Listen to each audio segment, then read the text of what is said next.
We are able to offer programming at this time because of our wonderful members and donors, so we would like to thank you for your continuing support.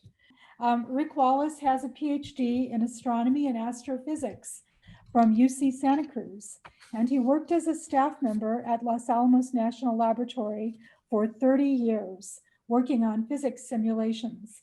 And his hobbies include nature photography and astronomy education. So go ahead, Rick, with your program. Okay, well, thank you, Joyce. I appreciate that. I'm going to talk, as we mentioned, about primordial black holes. This happens to be a topic that has quite a bit of physics of different sorts in it. So it has, in addition to general relativity, of course, we have black holes, and we have quantum mechanics, we have many other types of physics. And so I'm just going to be kind of giving a fairly high level overview. If you get interested in this subject and would like more information, you might try looking up some of the topics in Wikipedia, also some other searches with Google, or books written for popular science readers by people like Neil deGrasse Tyson, Brian Greene, or Stephen Hawking himself. So I'm going to rearrange my screen a little bit and we'll get started. So what I'd like to talk about are some recent publications that came out in the astronomy literature about primordial black holes. So this is kind of started with some black holes that were detected by the gravitational wave detectors, and we'll talk about those in a little while. And they detected black holes where there should not be any. There are certain mass areas, ranges of mass of black holes, where black holes from stellar collapse should not exist. And yet we see a few black holes there. And so the question is, what's going on? Some people have proposed these primordial black holes as an answer to that. Also, dark matter. Some people have recently found ways of getting around some of the previous limitations on the number of black holes out there, and proposed that they might make up a significant fraction of dark matter. And we'll talk about dark matter a little bit later. And finally, Planet 9, in our own solar system, it's possible that there could be a black hole orbiting our sun in the far reaches of our solar system. And that would explain a large amount of the observations that we have seen, or in fact not seen, that we should have when they were searching for this planet. So we'll talk about all of those. First, a quick review. Einstein, remember, said that the speed of light is the same for all observers, and that light speed is independent of reference frame. These two things together suggest that the speed of light is a maximum speed, a speed limit for the universe. That is, nothing can travel faster than the speed of light. Then that was in 1905, Special Theory of Relativity. In 1915, he published his General Theory of Relativity and talked about mass energy equivalence. Remember, E equals mc squared, and that mass bends space and time. So over to the right, you see that little space-time diagram.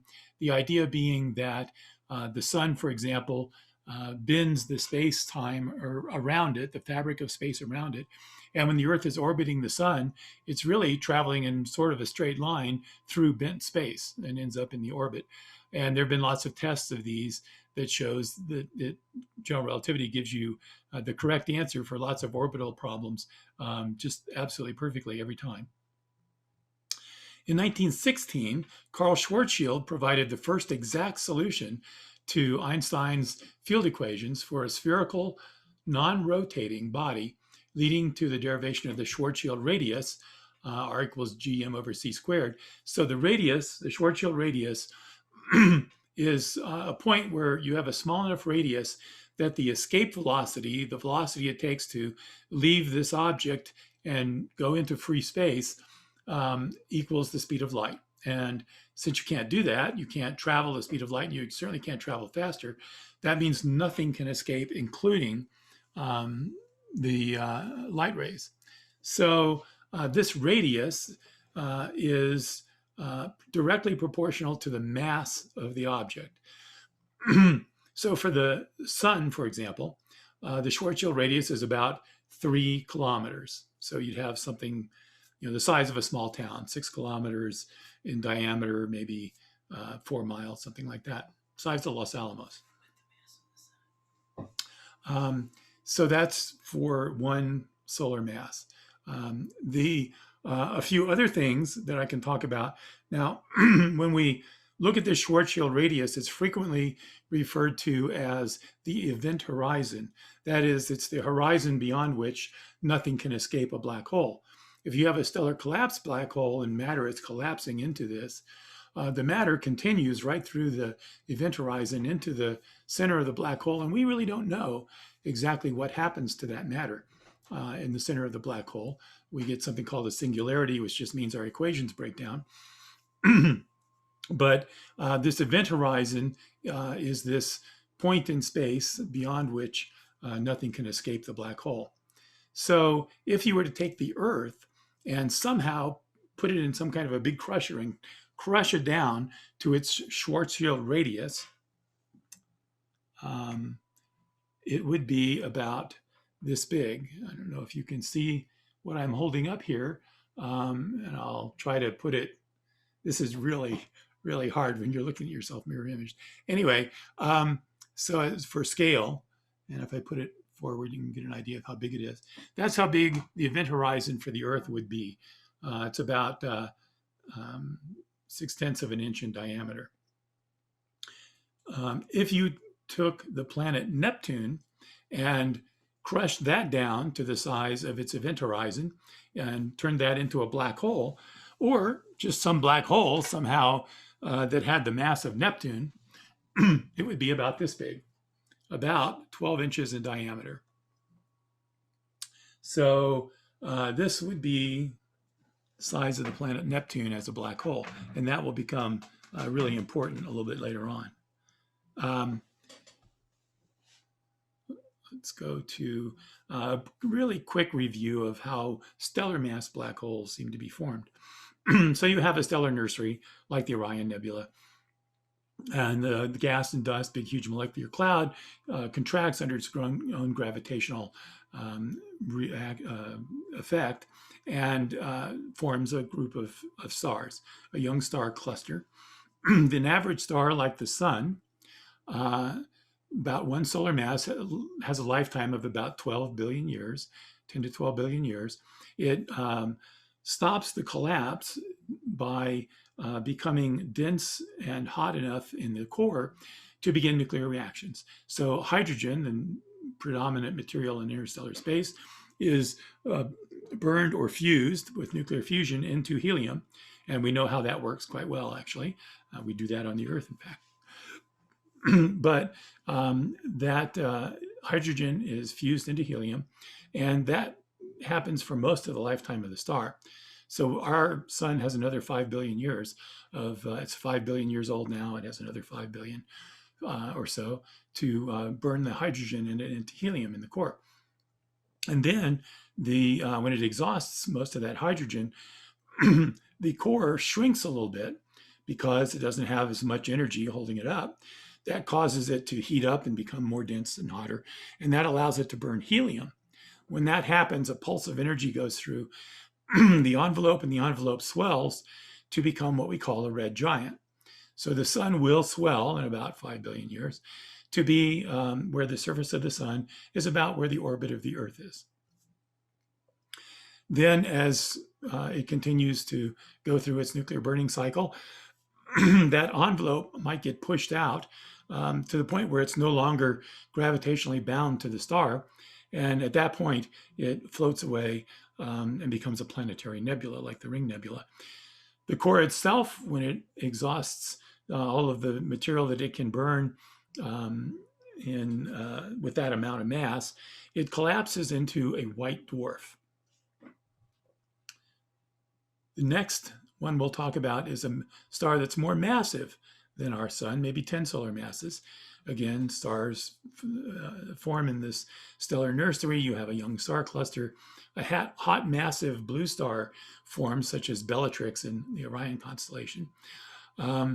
These are very hot, very massive, and so they burn much faster. The nuclear fusion occurs much faster. It burns helium to hydrogen faster. The whole lifetime of the star is more like 20 million years instead of 10 billion.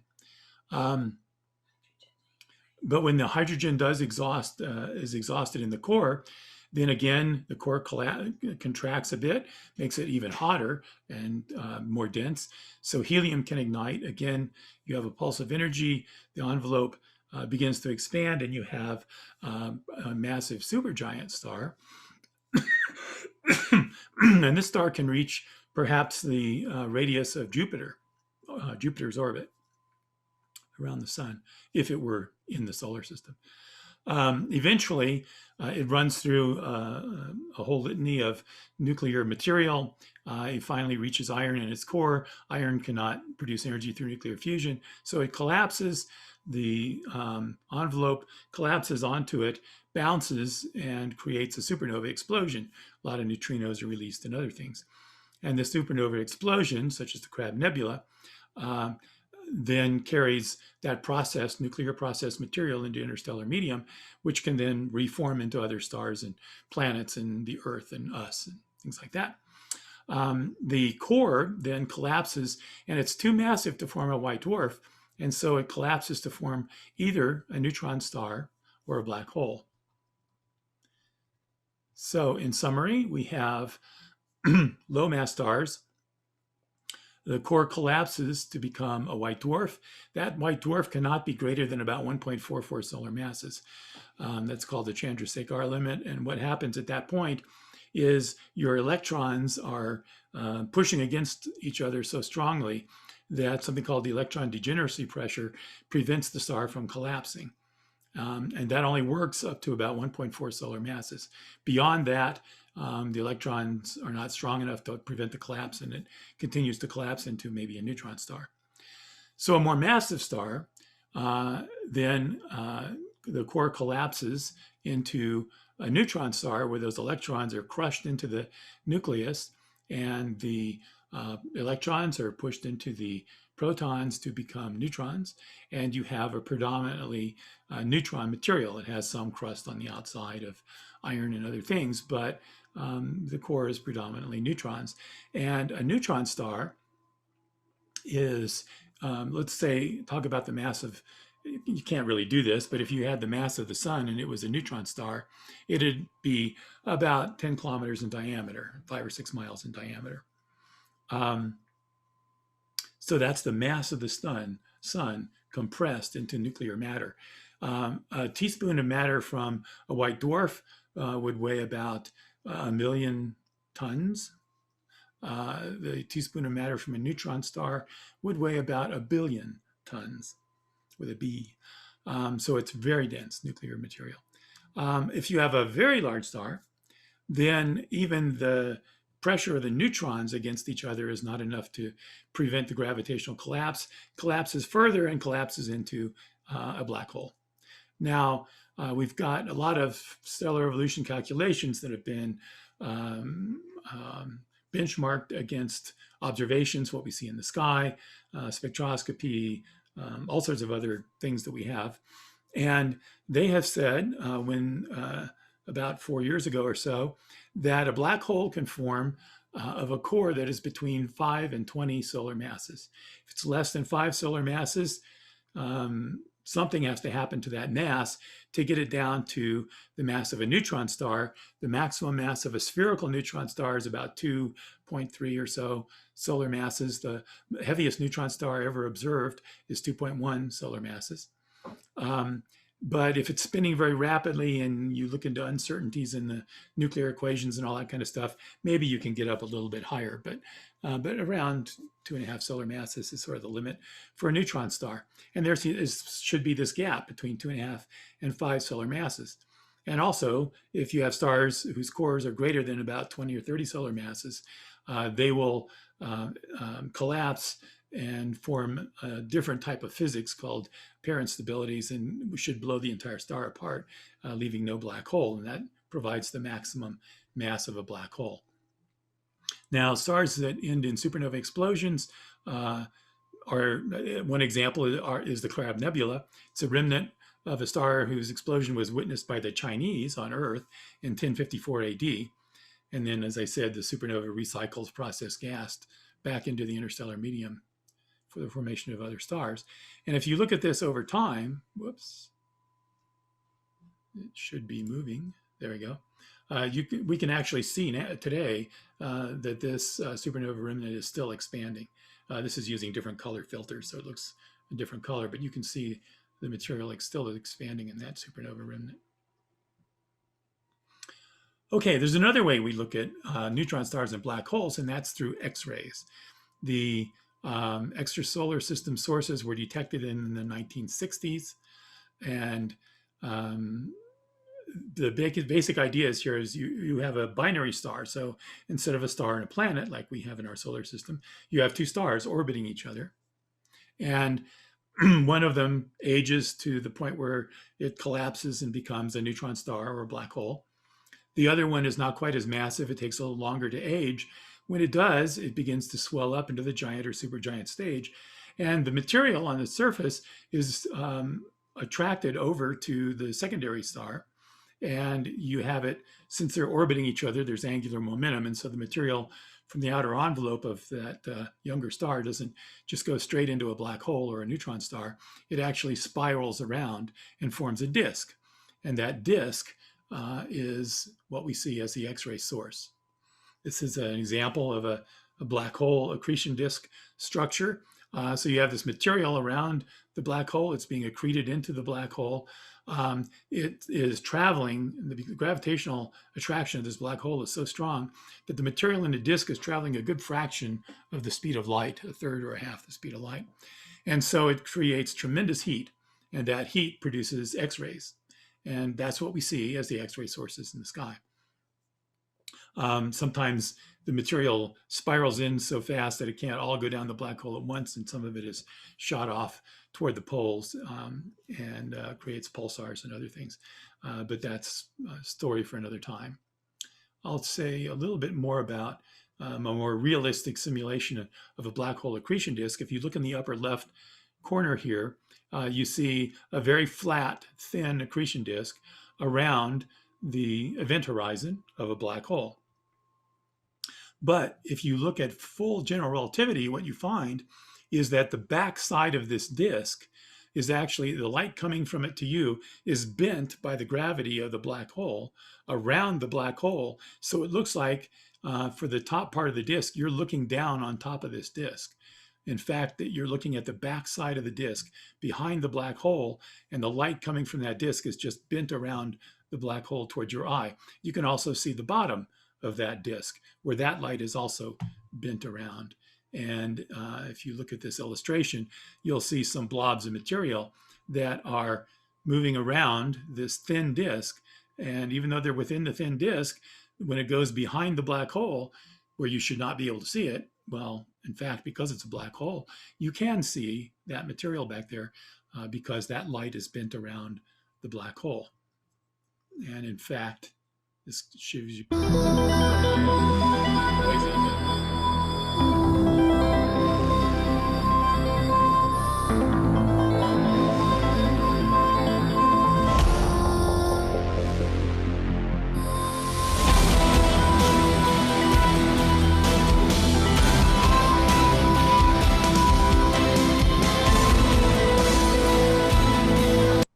So that's what happens if you rotate around this black hole.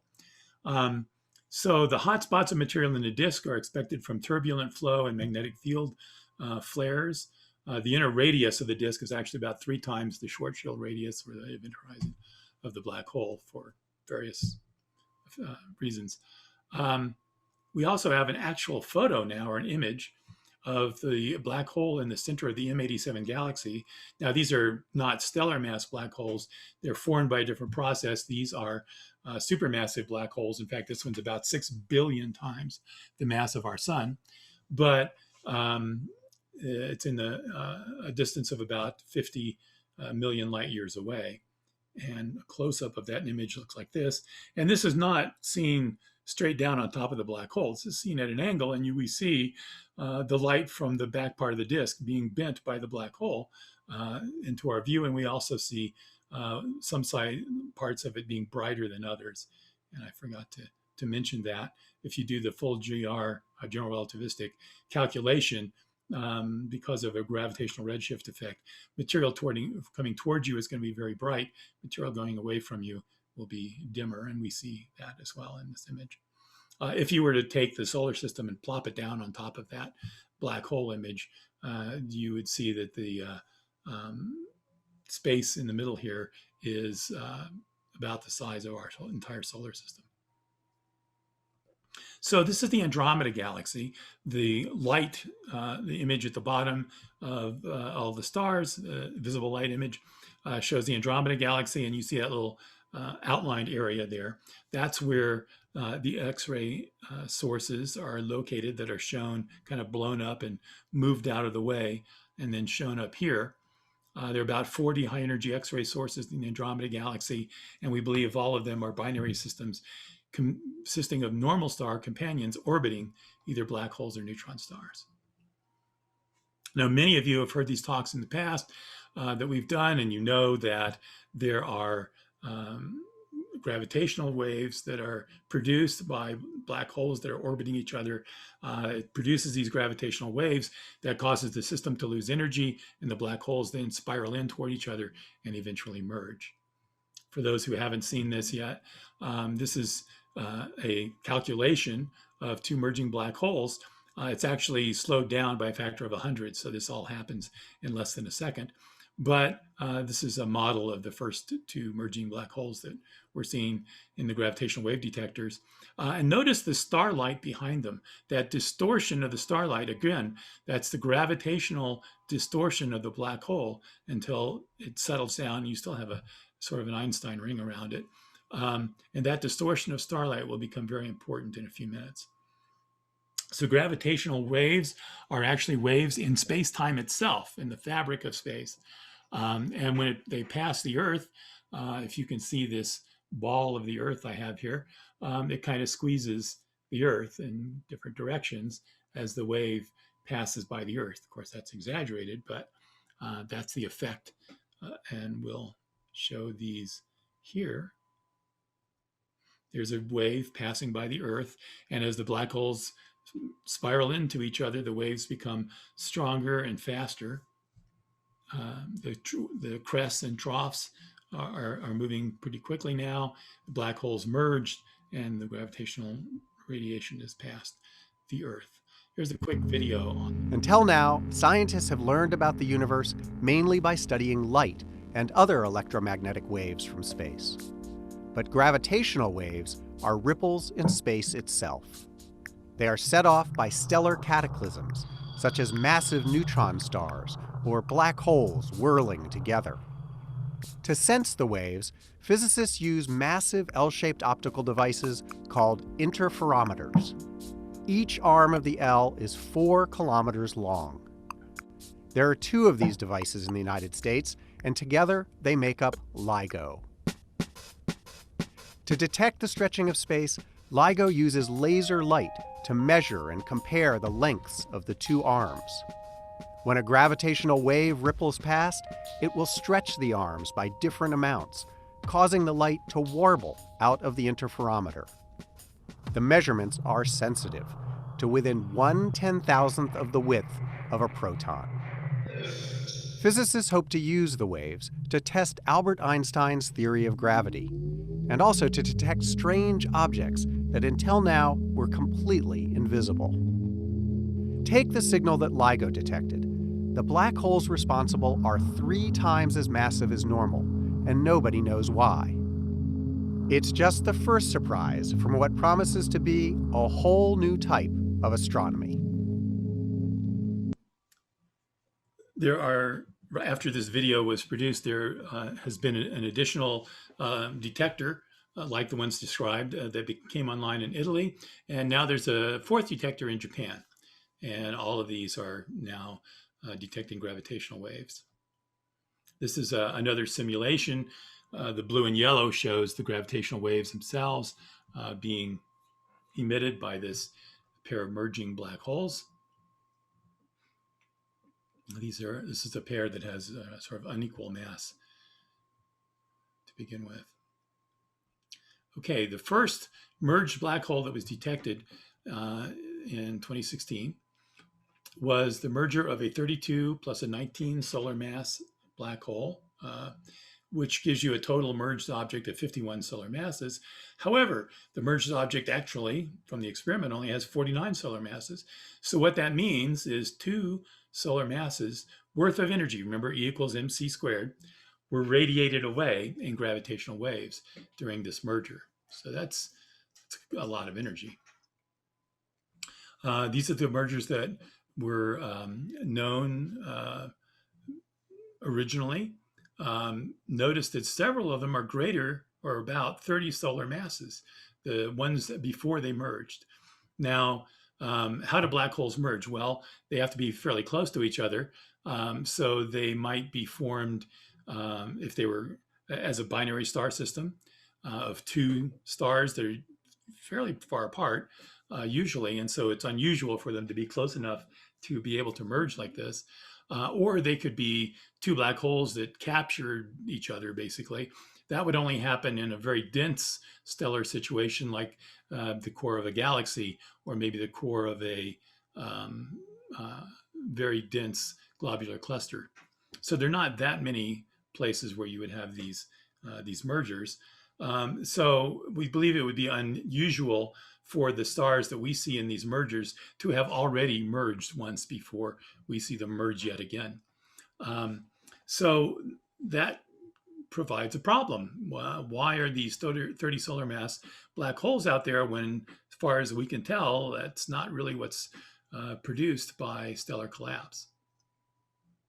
Then more data came along. By 2018, the number of black hole mergers that were detected has really increased.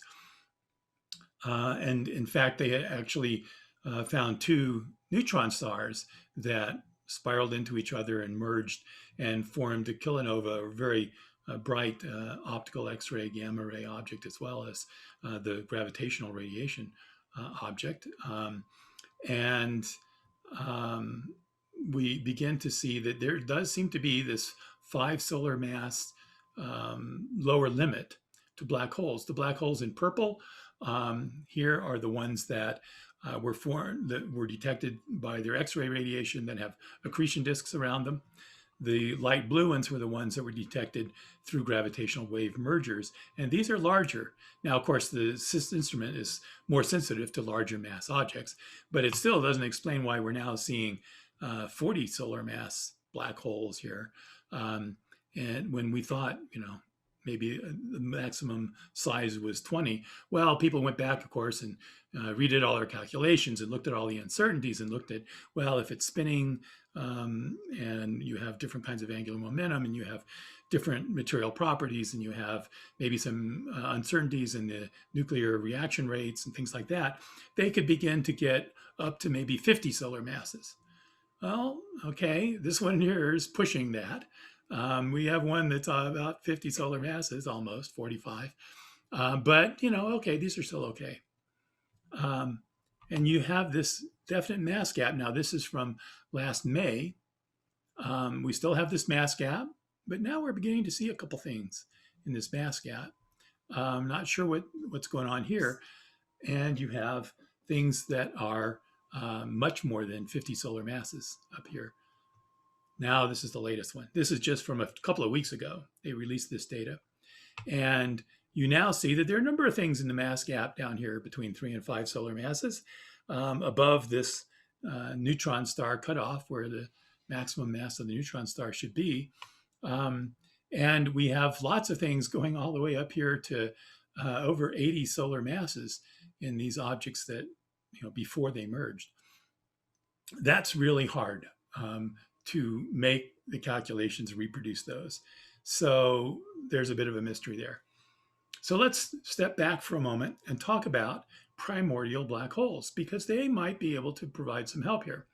What are primordial black holes? Well, they were formed in the early universe right after the Big Bang.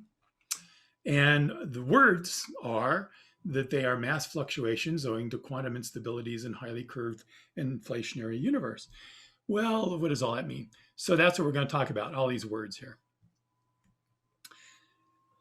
So you know that we see that all the galaxies are flying away from us. They're expanding. We kind of run the movie backwards, and we find that there seems to be an explosion at some point in time, where one theory holds that quantum fluctuations, we'll talk about those, caused this explosion. There's an inflationary period, that is, the universe expanded many orders of magnitude in the tiniest fraction of a second.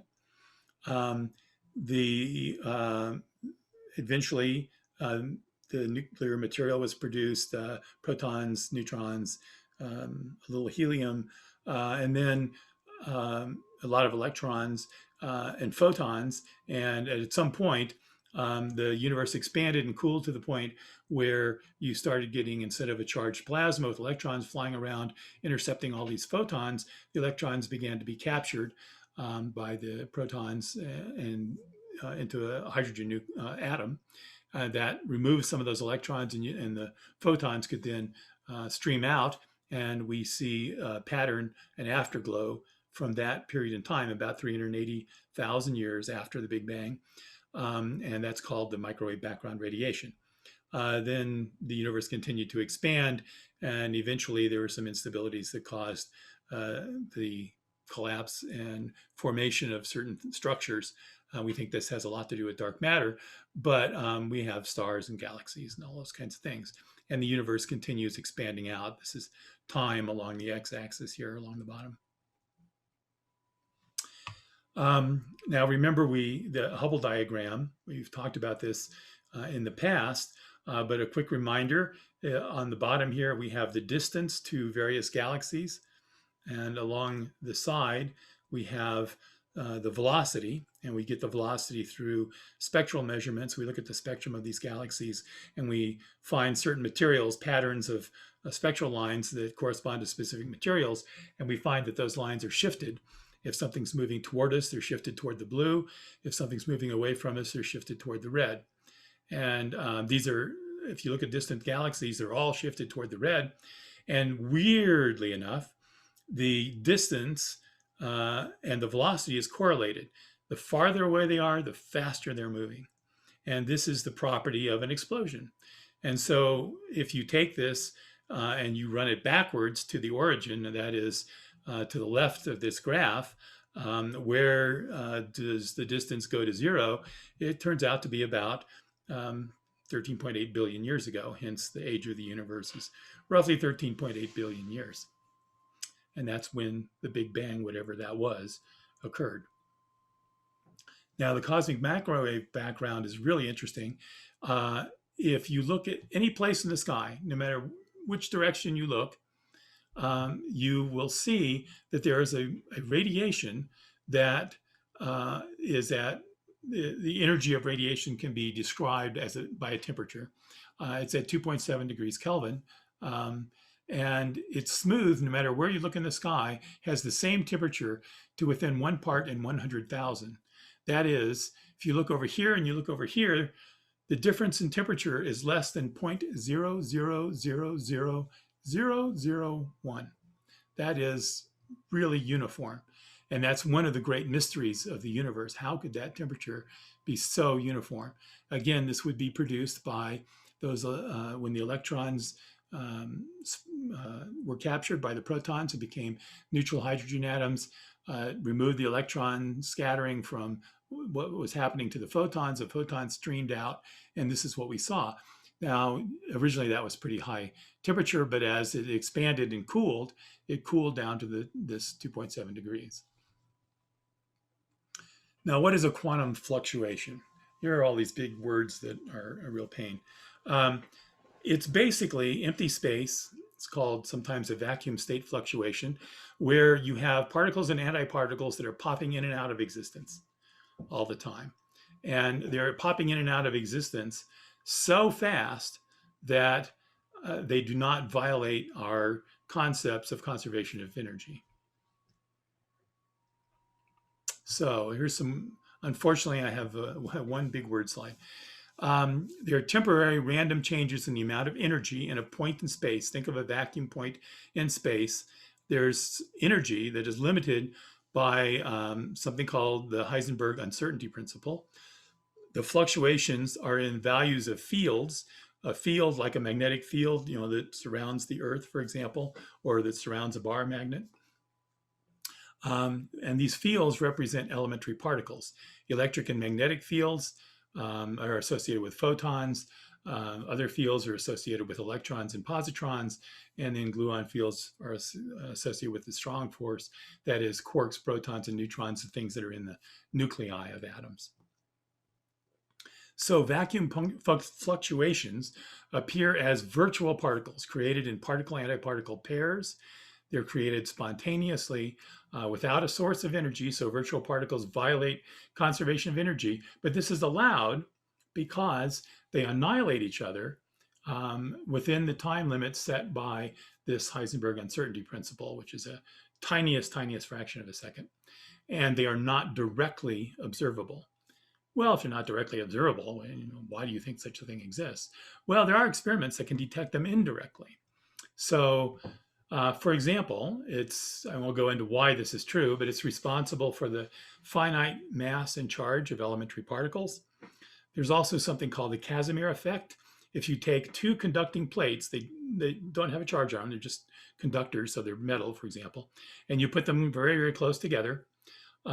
What you measure is a pressure between those plates, and that pressure between the plates can be as much as 1 atmosphere. That's what we feel on the surface of the Earth from all the miles of atmosphere pushing down on us. So 1 atmosphere of pressure pushing these plates apart.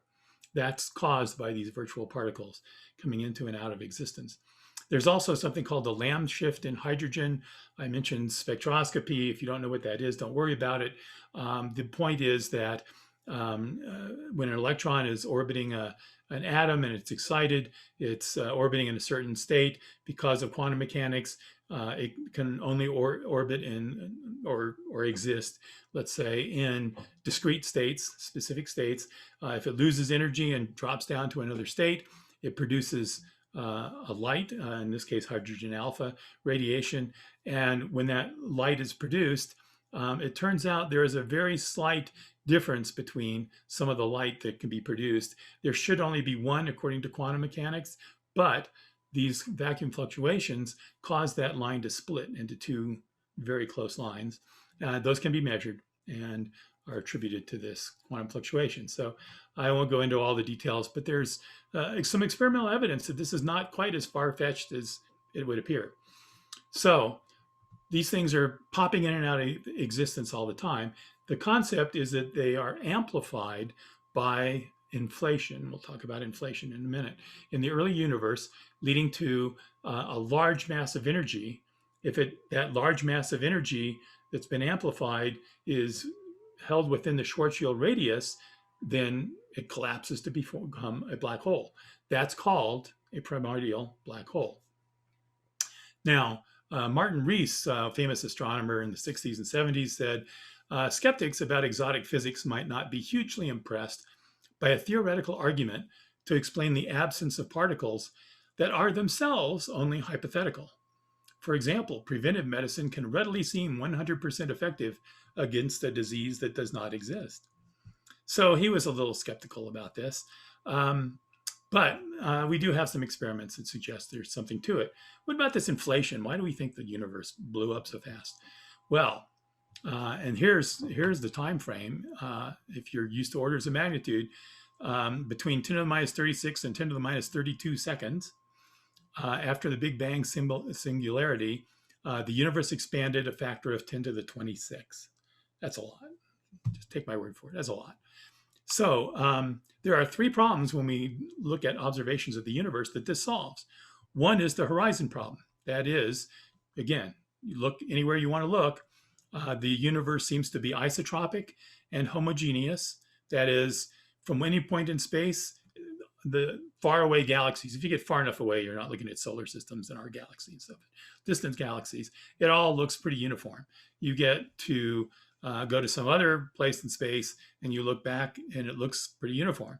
Now, I'm going to say uniform. It's really more like random because there are string connections and things, but we won't get into that. The point is, it looks pretty much the same everywhere you look. And this cosmic microwave background radiation to within 1 part in 100,000 is the same no matter where you look in the universe.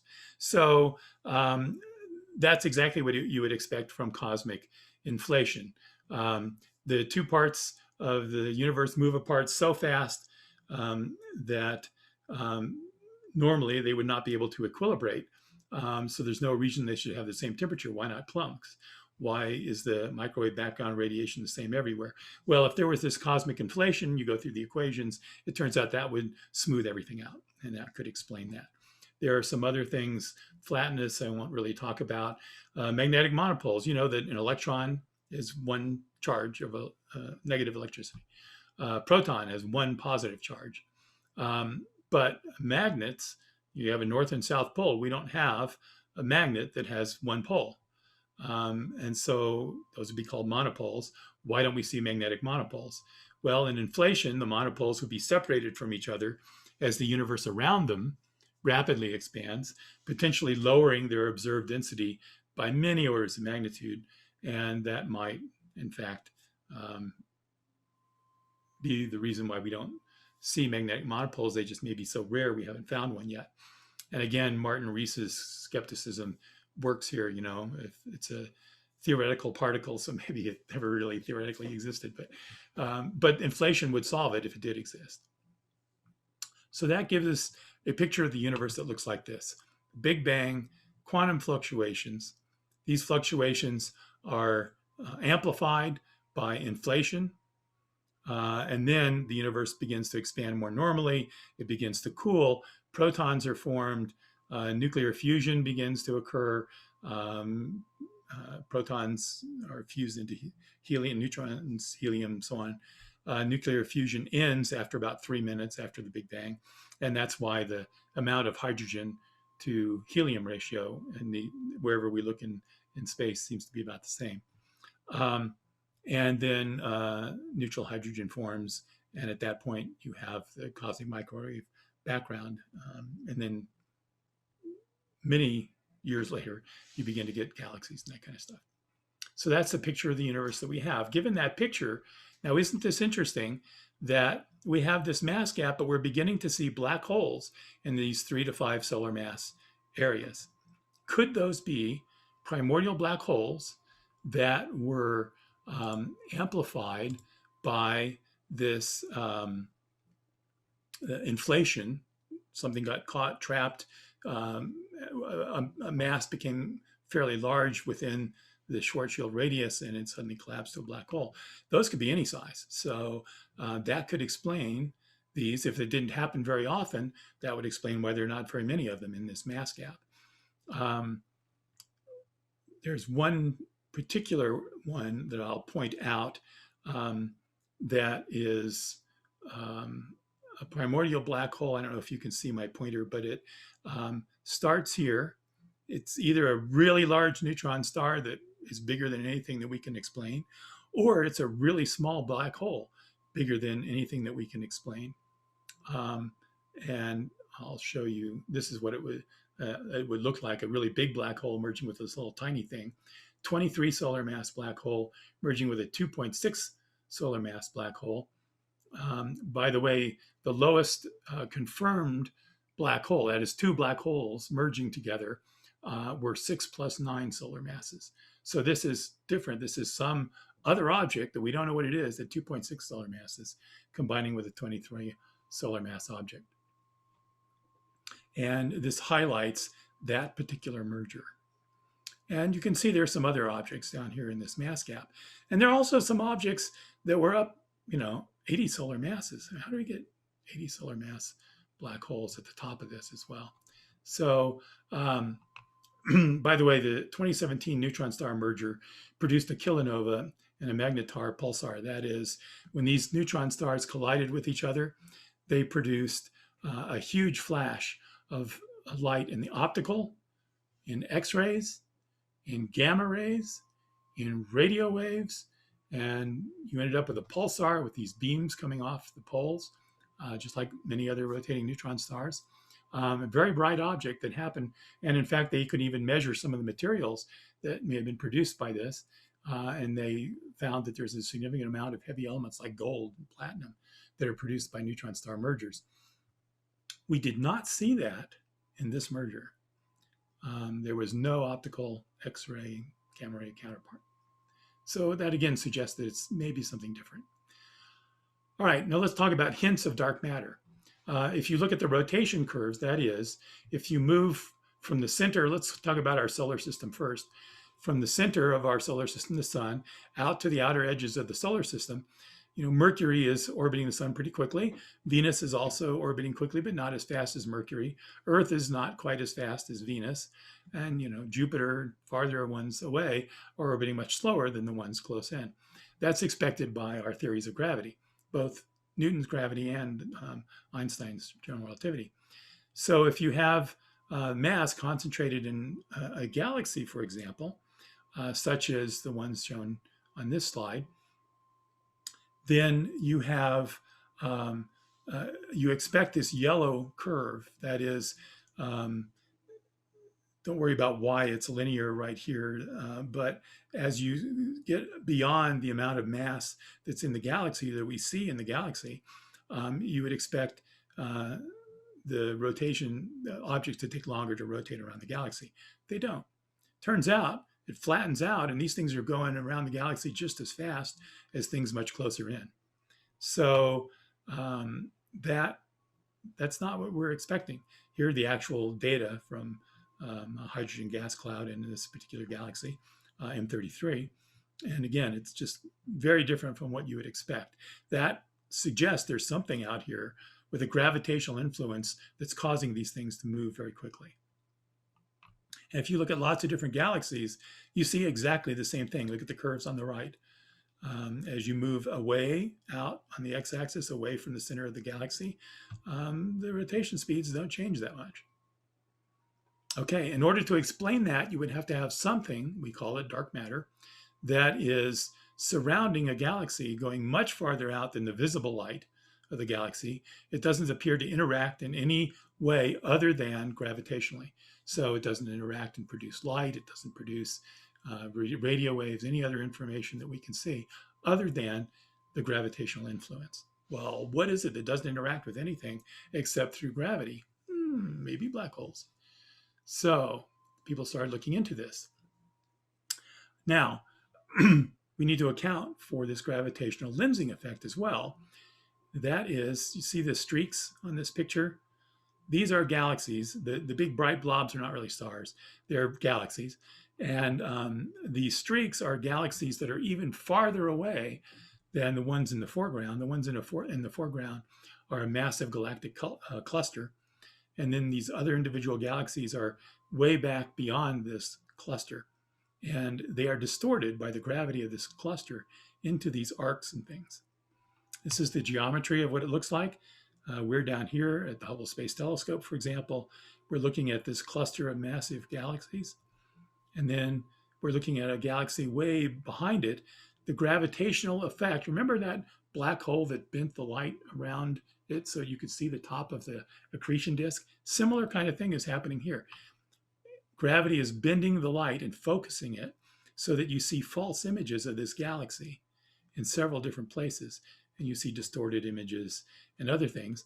And if you look at the picture like the one on the left, and you see these streaks, you can calculate what must the gravitational effect be of this cluster of galaxies to produce these streaks, because general relativity predicts it. It's exactly what Einstein's theory suggests. It's exactly what we see. So the only question is, what's the distribution of mass that would produce that? And there's not enough mass in the visible light of these galaxies to do that. We have to invoke, again, dark matter. And the dark matter distribution shown on the right in blue is what would be required by Einstein's theory in order to produce these kinds of streaks. Here's another example. You have the lensed galaxies, or one galaxy that's been lensed. You see it in circled in pink.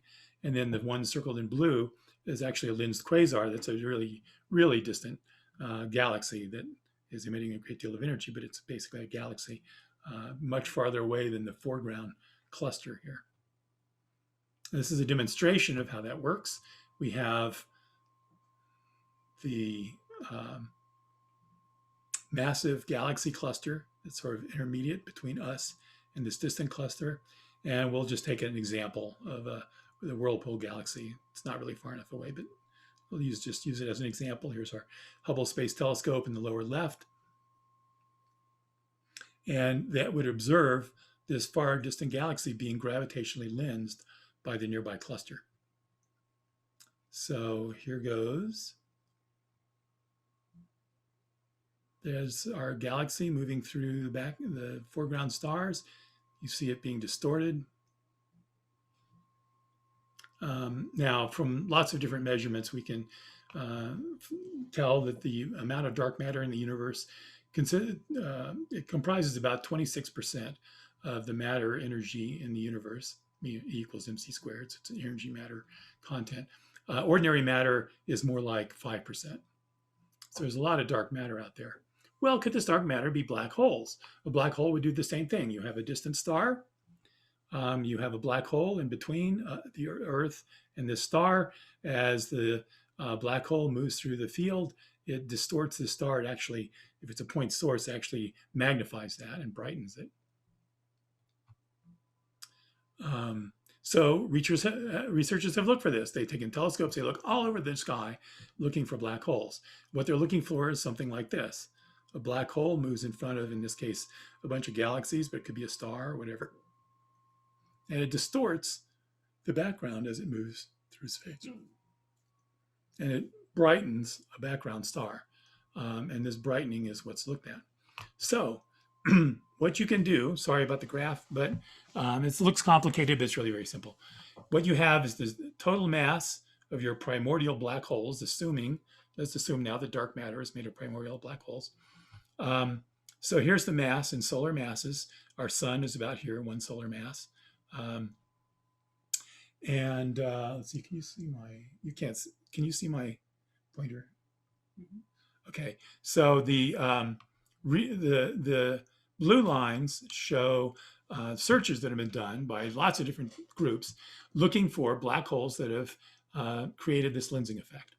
And they don't see it. I don't see much of it. And so they can put a limit on the black holes they see. They say that those black holes must be below these blue curves.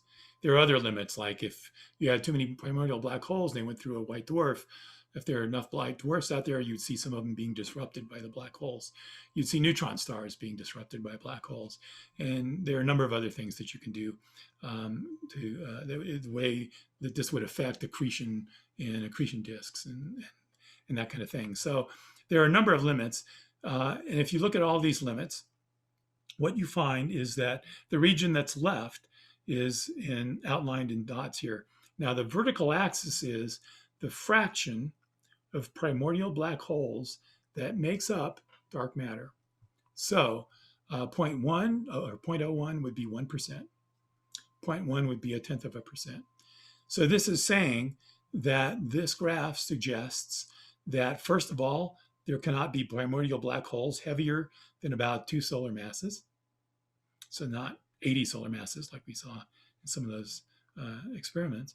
But it can go down all the way to about 10 to the minus 15 solar masses. You can't be below that because Stephen Hawking showed that black holes would evaporate.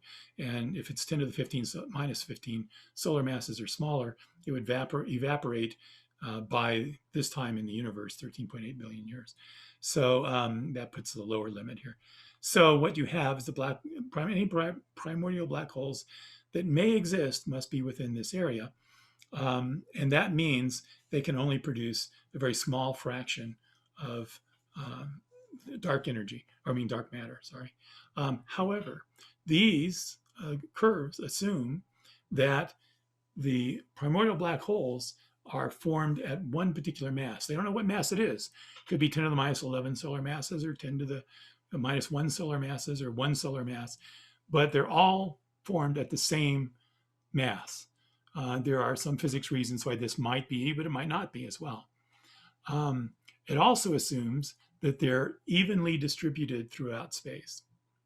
If you remove those two assumptions, so if there was not a monochromatic or a single mass produced, but a spectrum of masses, big little black holes, big black holes, all sorts of intermediate black holes, and they would naturally perhaps clump together, then in that case, these assumptions that go into all of these experiments are not necessarily valid. And so you could have a much larger range of masses of black holes. Now, whether that's true or not, who knows? But it's interesting to think about. Finally, let me talk about the 9th planet in the solar system. This was proposed by Mike Brown and Konstantin Batygin in January of 2016. What they did was that they looked at the outer regions of the solar system and found that we have solar system objects in the far outer regions beyond Neptune's orbit that have very strange orbits. And these orbits can be explained if there is a planet of about the mass of Neptune in this yellow orbit around the sun. The sun is in the center of all these purple orbits here. So if you have a planet 9, so-called, that has such an orbit, very elliptical orbit around the sun, and it's roughly the mass of Neptune, then it could explain all of these weird object orbits. Now, the problem is they have looked for the last 4 years, and they've almost 5, and they've not been able to find it. They don't know exactly where it might be, and it would be fairly dim because it's so far away. That could explain it. But if it were a black hole, remember, an object the size of Neptune, if it were a primordial black hole of that mass, it would be this big, right? So imagine something pitch black, this big, way in the far outer regions of the solar system, and the only way you're going to see it is if it happens to move in front of a star and brightens that star. The likelihood of seeing that is very, very small because the object is so small, and hence could explain why we don't see these. So in summary, primordial black holes may have been formed in the early universe, but we have not yet definitely seen any. The LIGO results and the other detectors show black hole masses greater than 50 solar masses. They're perhaps not primordial black holes because of that curve I showed you saying they shouldn't be greater than 2 solar masses. But if black holes come in a range of clustered masses, then that limitation doesn't necessarily hold. Finally, the LIGO results showing that 2 to 5 solar mass objects might be primordial black holes. They could explain some objects in that gap where there should not be objects. And the outer solar system object, if it were a Neptunian mass black hole, instead of just a planet like Neptune out there, then that could explain perhaps why it hasn't been found in the last 5 years of looking. Now, all these are potential primordial black hole indicators, but they all could have other explanations as well. So it's not definitive, but it's an interesting perspective. And I will leave you with that. If there are any questions, I'd be glad to try to answer them.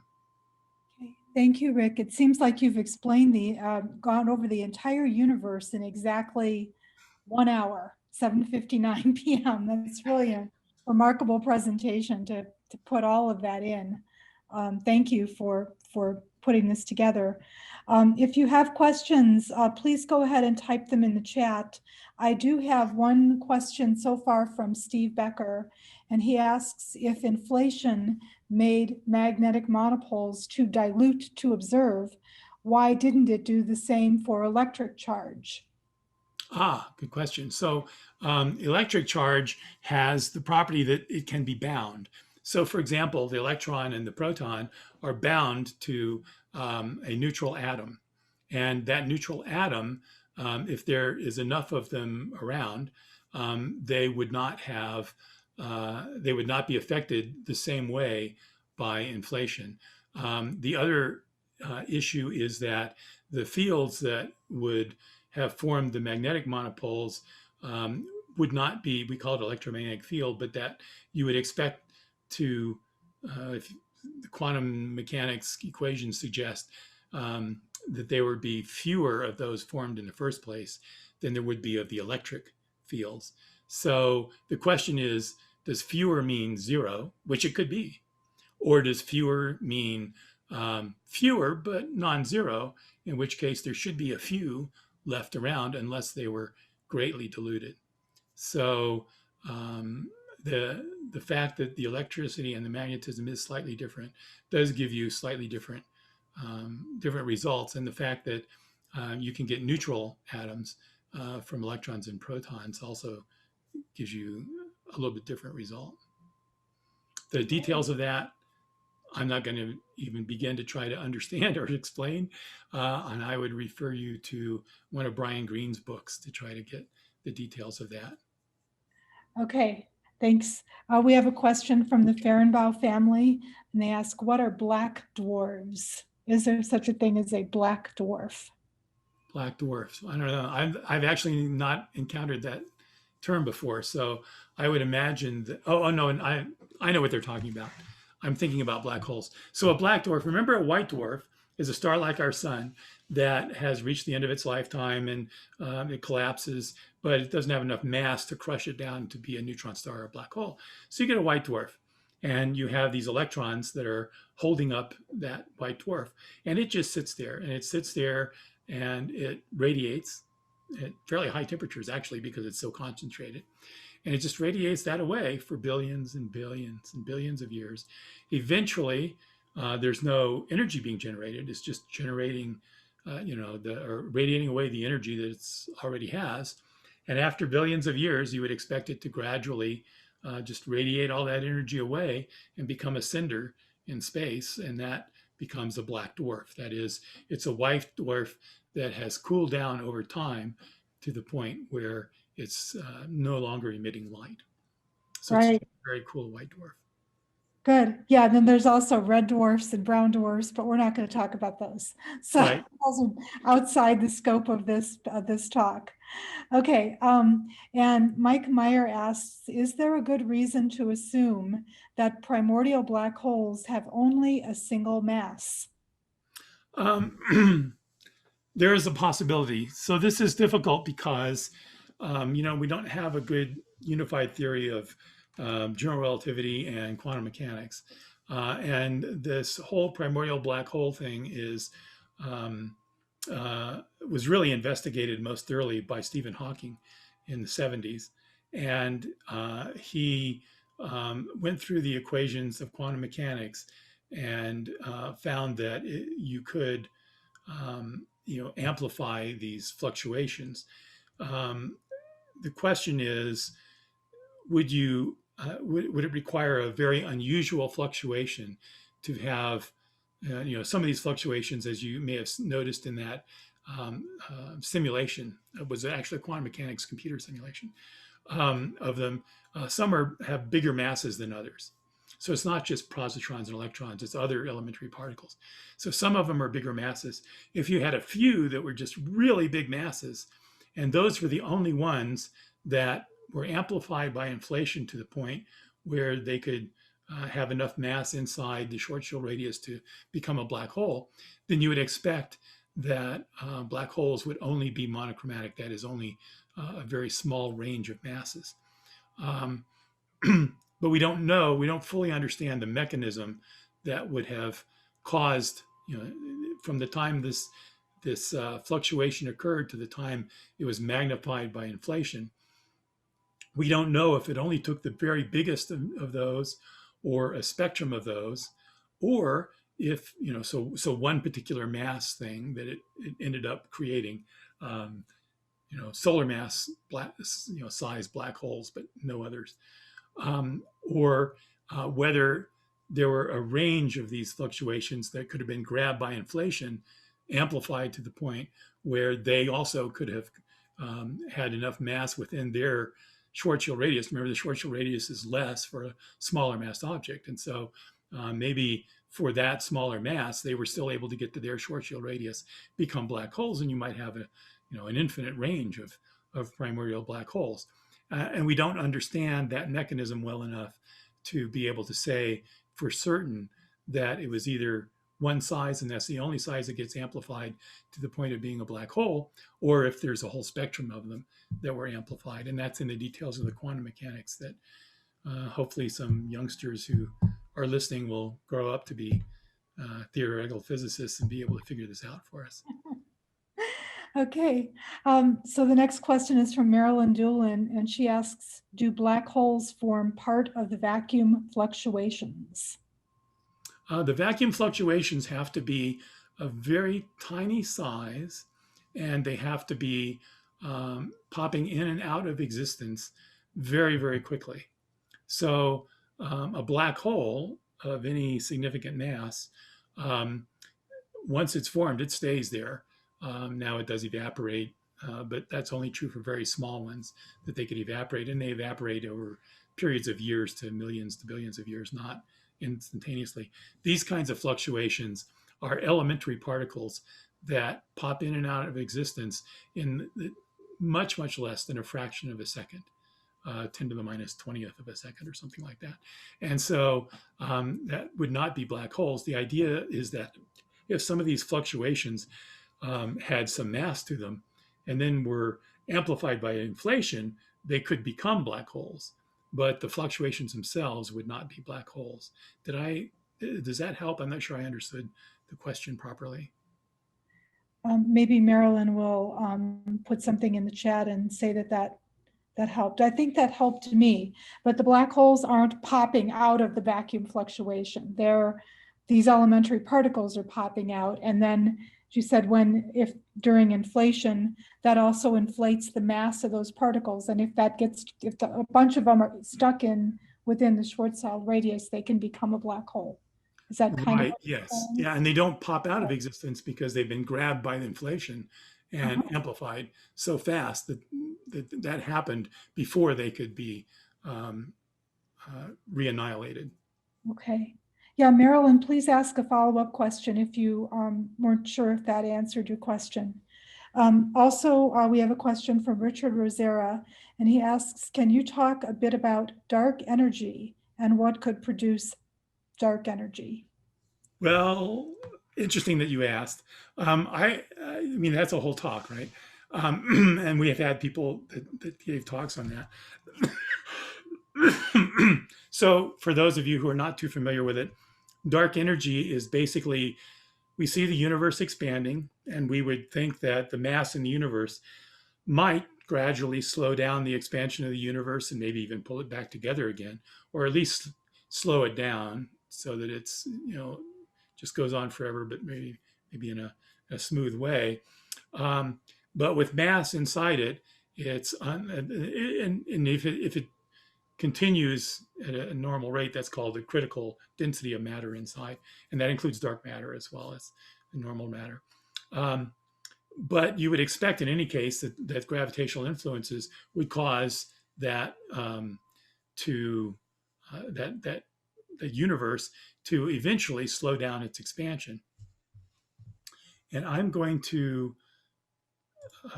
do something a little strange. Hopefully you guys won't see this until I get to what I want. There we go. So you notice that the expansion here is, it's expanding, it may be slowing down a little bit. And then there's this point a few billion years ago where all of a sudden it takes off and starts accelerating instead of slowing down. Well, what causes that acceleration? We don't have a clue. So we called it dark energy. There must be some energy in the universe that is causing it to expand. Now, if you look at theories, in particular, something called loop quantum gravity and string theory, what you get is a possibility, and they don't even know if those theories are correct. I mean, they're just not sure yet. But in those theoretical structures, what you get is basically these quantum fluctuations that are happening all over our current universe right now. Without inflation, they're not going to be magnified into black holes or anything, but they're still going on, and they produce a pressure. Remember that Casimir experiment that caused pressure between those two conducting plates? Well, there is some pressure.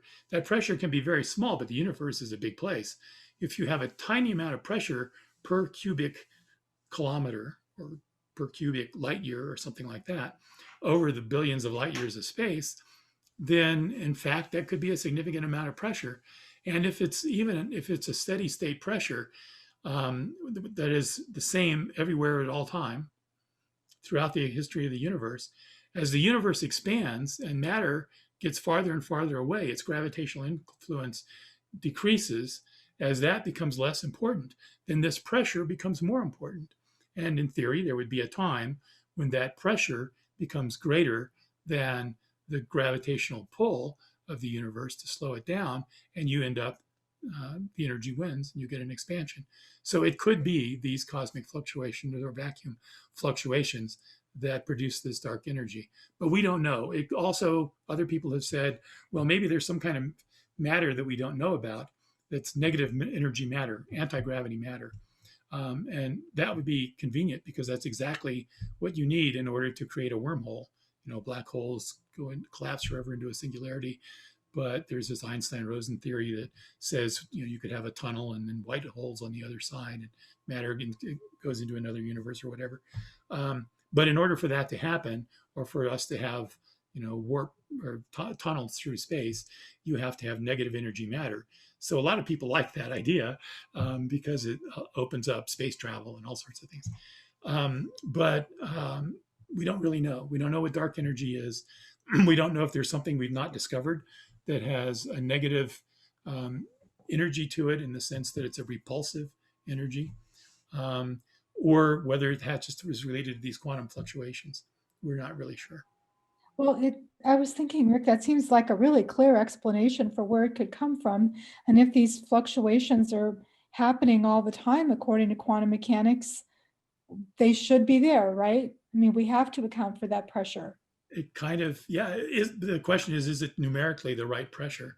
And we haven't nailed down what the magnitude of this pressure is well enough yet to say for sure that, yeah, this fluctuation actually kind of matches what we see experimentally. But I mean, it does seem like it's one explanation that kind of fits the data. Are there experiments going on that can nail that down? Yeah, they're trying to push. So I didn't talk about standard candles because of the time, but if you look at a certain type of supernova, you have material being transferred to a white dwarf. The white dwarf gets so much it finally explodes into a certain type of supernova. And because a white dwarf has a certain maximum mass, it's always the same amount of material that explodes. So you always get the same energy. If you know exactly what that energy is and you look at these supernova in a distant galaxy, you know what the energy was of that explosion. And because of spectral characteristics, you can tell that that's the kind of explosion it was. And then you look at how bright it is here, and that allows us to calculate the distance, right? Brightness goes as 1 over r squared. So that's what they used to determine that the universe is in fact expanding. In fact, there are a couple of teams that did this, 2 different teams that got the Nobel Prize in Physics for this work. If we can find these supernova or something else that's a standard candle that lets us go farther back in the universe to more distant galaxies, then and still understand exactly what the distances are we're measuring by another kind of standard candle or more sensitive instruments, then that would nail down this curve better. And as we get that curve more solidly nailed down, then that could give us data that we could compare with quantum calculations of these vacuum fluctuations. And it also means the quantum calculations have to be good. And that's a developing field as well. Mm-hmm. Are there more questions for Rick?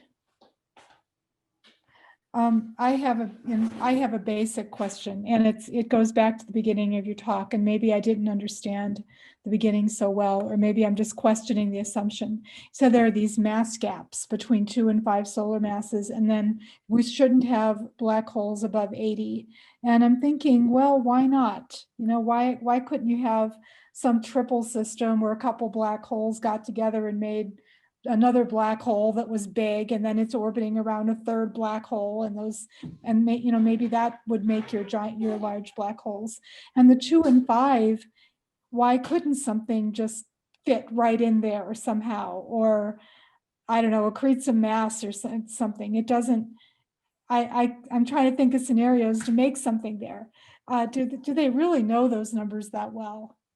No, of course, yeah, no, those are possibilities. So Mm, um, the way they do that is they look at the number of black holes they've seen merging, and that gives them some idea within a certain mass range, like 20 solar masses and up, is where their machine is most sensitive, right? So it could be that the mass gap below 5 solar masses is just that their instruments are not sensitive enough to see them yet.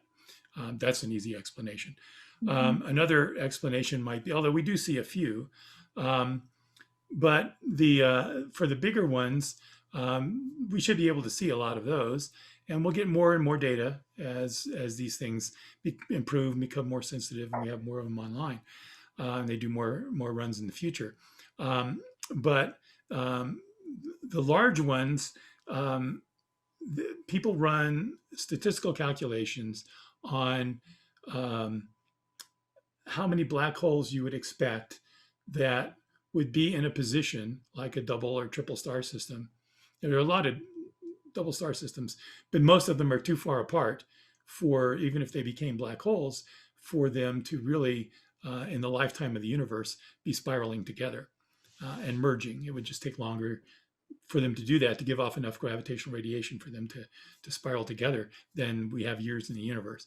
So given the age of the universe and what we see in the distribution of binary stars or triple stars in the universe, people run the calculations and say, you know, it seems like it would be really unusual to have a triple system that's all close enough together that two of them have merged into a black hole and then a third one comes in and merges. That just seems statistically unlikely. Now, of course, you've heard that phrase that there are lies and then there are statistics. So, it depends on how you look at the statistics, but that's the basis of this idea, that we shouldn't be seeing very many of these things that are multiple mergers, unless you're looking at the center of a very large galaxy where the gravitational field is very strong because you have a supermassive black hole there, or you're looking at maybe a very dense um, cluster of stars, a globular cluster. In those cases, you might have a few black holes that are triple systems, or black holes that you have a binary that is merged, and then another black hole comes by and is close enough to be captured and then spirals in and merges. And so it's all done with statistics. They look at what they know about these situations, and then they try to make predictions about how likely is this to happen. And the likelihood is never zero. So if we only see one, then that's certainly a good explanation as any, maybe better than primordial black holes. But if we start seeing many of these, then the statistics become constraining. So we'll see. We just need more data, and we'll be getting that data again about a year from now, as the instruments are offline for upgrades now. They'll be coming back again online again in about a year. Okay, thank Let's you. see, the smaller ones. I didn't talk about that. So the smaller mass gap. The problem there is that we do have some stellar evolution calculations, and probably Steve Becker can talk about this better than I can, that they kind of limit what you see as the lower mass of black holes formed by stellar collapse. Now, you could have neutron stars, of course, that are two solar mass neutron stars, and a one solar mass neutron star that have merged together to create a 2.8 solar mass object, and a couple solar masses are radiated away in gravitational radiation. So you could have those kinds of things. or maybe our calculations of the the material, the equation of state of neutron star material are so far off that you just have 3, 4 solar mass neutron stars, and we didn't know it. But the calculations we've done, both for stellar collapse and for the neutron star equation of state kind of things, are consistent with all the other data that we have about neutron stars and accretion disks and pulsars and all that stuff, all the data we can get on neutron stars. Plus, remember, the highest mass neutron star we've ever seen with an accretion disk is 2.1 solar masses. Why would there be 3 solar mass neutron stars out there without accretion disks? Not sure why. Maybe there's a physical reason, but it does require an explanation. And so, you look at these mass gaps, and the data does fit very nicely in this range of neutron stars, so that we would be surprised if we have these neutron stars within the mass gap. It's not impossible, but it would be a surprise. Same thing with black holes. We'd be surprised if we have them within that mass gap, but that doesn't mean it's impossible, or maybe some new or improved physics that we just don't understand. But right now, all the other data we have, look at all the purple black holes up there, which are the ones related to accretion disks. All the other data we have suggests that they just don't come smaller than 5 solar masses, except for these just few little sprinkly weird things. So yeah, it could be, as I mentioned on the final slide, there are non-primordial black hole explanations for all of these phenomena. It's just which is more likely, and we keep looking at stuff and looking for other indicators. Great, thank you for that explanation. I don't see any other questions, so I'm going to have a last call here. Any final questions for Rick? Well, I'm not seeing any. So I would like to thank you again for Rick for preparing this great talk and spending the time with us tonight. And in Los Alamos, we're back to lockdown, but don't worry, because PEEC will still be providing many virtual learning opportunities. Rick, do you have any other announcements about future PEEC programs? We have lots of nice programs lined up over the next couple of months through the middle of January, and then we will be gradually adding to that list.